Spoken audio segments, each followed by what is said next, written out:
the 12th chapter, that by virtue of this work sin is not only destroyed, but also virtues been getyn. Here beginneth the 12th chapter.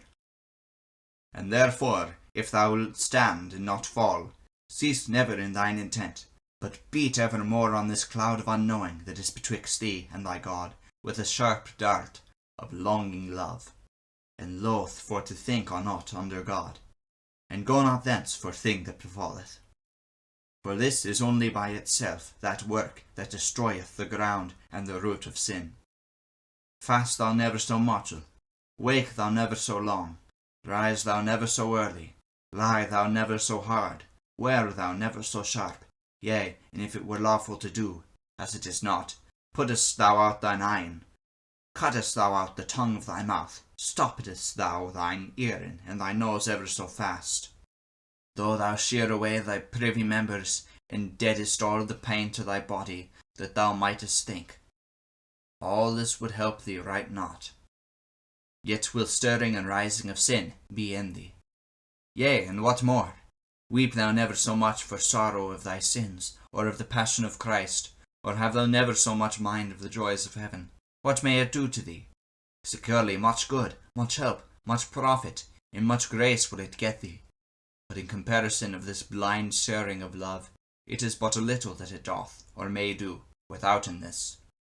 This by itself is the best part of Mary, withouten these other. They withouten it profit little, or not. It destroyeth not only the ground and the root of sin, as it may be here, but thereto it getteth virtues.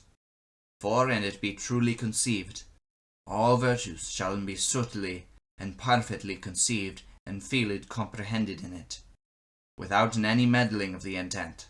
And have a man never so many virtues withouten it, all they been meddled with some crooked intent, for the which they been imperfect. For virtue is naught else but an ordained and a measured affection, plainly direct unto God for himself.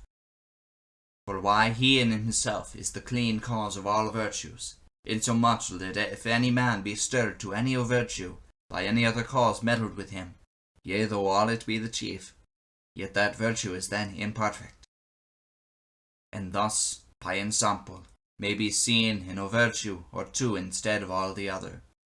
And well may those two virtues be meekness and charity, for whoso might get these two, clearly him needed no more, for why he had all.